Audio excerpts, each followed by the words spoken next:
आज के इस भागदौड़ भरी दुनिया में कभी-कभी ऐसा लगता है ना कि अपने मन पे काबू पा लेना किसी सुपर पावर से कम नहीं है।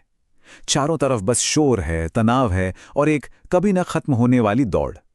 तो आज हम नेपोलियन हिल के दर्शन में उतरेंगे और ये जानेंगे कि इस सारे केओस के बीच शांति को कमांड कैसे किया जा सकता है। चलिए इस अंदरूनी शक्ति को खोजने के सफर पे निकलते हैं। ये एहसास तो हम सबने महसूस किया है ना? छुट्टियों की भीड़ हो या डेडलाइन का प्रेशर, ऐसा लगता है मानो हम एक रेस में भाग रहे हैं जिसका कोई अंत ही नहीं है। लेकिन नेपोलियन हिल हमें एक बहुत जरूरी बात याद दिलाते हैं कि जिंदगी दौड़ने के लिए नहीं बल्कि जीने के लिए है। शांति कोई मंजिल नहीं बल्कि एक चुनाव है, एक ऐसा फैसला जो इसी पल किया जा सकता है। ये एक ऐसी लड़ाई है जो हर दिन हर पल हम सबके अंदर चलती है। एक तरफ है दुनिया जो हमसे थकान, शोर और बस जल्दबाजी चाहती है, और दूसरी तरफ है शांति का रास्ता जो स्थिरता, व्यवस्था और विचार की मांग करता है। ये बाहरी दुनिया की मांगों और हमारे अंदर की शांति के बीच एक लगातार चलने वाली खींचतान है।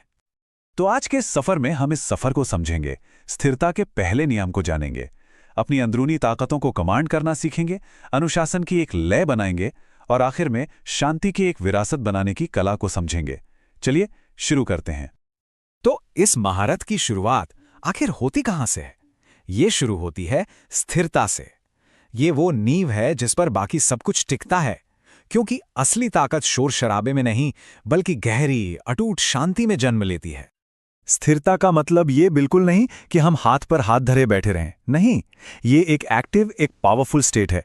जरा सोचिए उस तीरंदाज के बारे में जो तीर छोड़ने से ठीक पहले अपनी सांस रोक लेता है।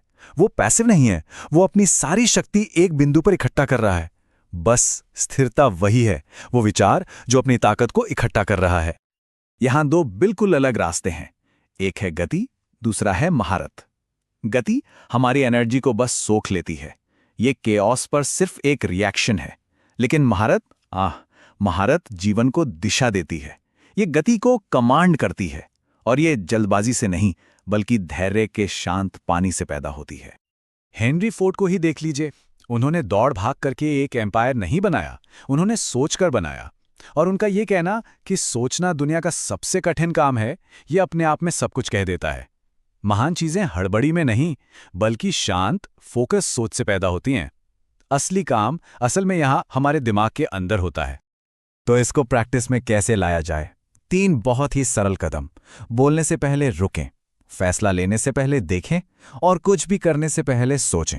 जो इंसान ठहरना जानता है वही उस पल का असली मालिक बनता है। ये कमजोरी नहीं, ये असली ताकत है। अच्छा, तो स्थिरता की नींव तो हमने रख दी, अब हम चलते हैं अंदर की तरफ। महारत का अगला चरण है अपनी अंदरूनी शक्तियों को कमांड करना, मतलब अपनी भावनाओं को दिशा देना और दिमाग में जो क्लटर है उसे साफ करना। अक्सर हम सोचते हैं कि इमोशंस यानी भावनाएं हमारी दुश्मन हैं, पर ऐसा बिल्कुल नहीं है। वो तो बस कच्ची, अनकंट्रोल्ड ऊर्जा हैं, जंगल की आग की तरह। बिना कंट्रोल के वो सब तबाह कर सकती हैं, लेकिन अगर सोच से उन्हें दिशा दी जाए तो वही आग बड़े बड़े साम्राज्य बना सकती है। तो सवाल दबाने का नहीं बल्कि दिशा देने का है।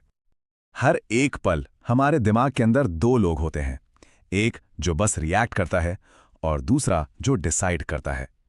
किसी भी स्टिमुलस और हमारे रिस्पॉन्स के बीच का वो जो छोटा सा पल होता है ना, बस वहीं से महारत की शुरुआत होती है। इसका एक बेहतरीन उदाहरण है अब्राहम लिंकन का ये तरीका। जरा इसकी सादगी देखिए। जब भी गुस्सा आता था वो एक तीखा पत्र लिखते थे, लेकिन उसे कभी भेजते नहीं थे। ये सिर्फ टाइम देने के बारे में नहीं था, ये उस कच्ची इमोशनल एनर्जी को ठंडा होने देने और उसे क्लैरिटी और नैतिक शक्ति में बदलने का एक तरीका था। एक आसान सा काम, लेकिन इसका नतीजा बहुत पावरफुल। एंड्रयू कार्नेगी की सफलता का राज क्या था? सिर्फ एक शब्द, फोकस। उन्होंने अपनी सारी ऊर्जा एक ही लक्ष्य पर लगा दी, स्टील। जबकि एक आम इंसान अपनी एनर्जी को हजारों छोटी छोटी इच्छाओं में बिखेर देता है, एक सफल व्यक्ति हर चिंगारी को एक बड़ी आग की लौ पर फोकस करता है। यही है एक निश्चित उद्देश्य की ताकत। ओके, तो अब हमारे पास स्थिरता है, इमोशनल कंट्रोल भी है, लेकिन इन बड़े बड़े आइडियाज को रोज की जिंदगी में असली ताकत में कैसे बदलें? इसका जवाब है अनुशासन की लय। ये वो पुल है जो सिद्धांतों को हकीकत में बदलता है। अनुशासन यानी डिसिप्लिन, इस शब्द को सुनते ही दिमाग में एक पिंजरा सा आ जाता है ना? लेकिन इसे इस तरह मत सोचिए। इसे एक लय के रूप में सोचिए, अपने जीवन का संगीत।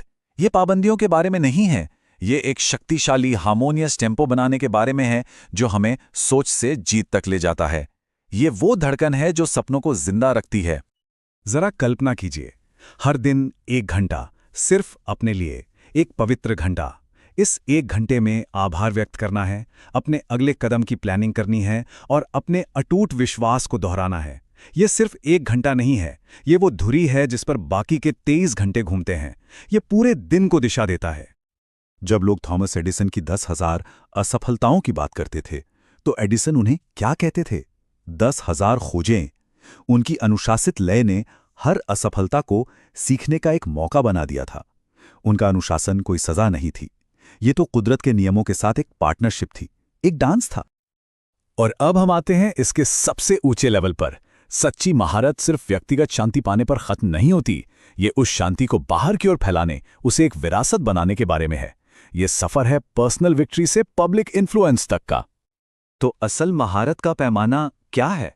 ये वो नहीं है जो कोई अकेले में हासिल करता है, बल्कि ये है कि दूसरे उसकी मौजूदगी में क्या हासिल करते हैं।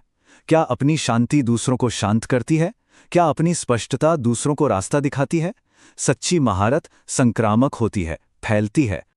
तो अब एक सवाल, जब आवाज शांत हो जाएगी तो जिंदगी क्या सिखाएगी? विरासत शब्दों से नहीं, जिए गए उदाहरण से बनती है। किए गए कामों की गूंज क्या होगी? सबसे पावरफुल टीचिंग वो होती है जिसमें शब्द नहीं होते। विरासत भाषणों में नहीं, बल्कि रोज के कामों में बनती है। जब कोई खुद शांति, व्यवस्था और विश्वास का एक जीता जागता, सांस लेता हुआ उदाहरण बन जाता है। तो अब एक प्रैक्टिकल टूल। जब भी लगे कि केओस हावी हो रहा है, तो बस इस 3 स्टेप अभ्यास पर लौट आना है। पहला, रुकें, सांस लें और कहें, मैं शांति प्राप्त कर रहा हूं। दूसरा, पूछें, ये स्थिति मुझे क्या सिखा रही है? और आखिर में तीसरा, एक फैसला लें, मैं शांत रहने का चुनाव करता हूं।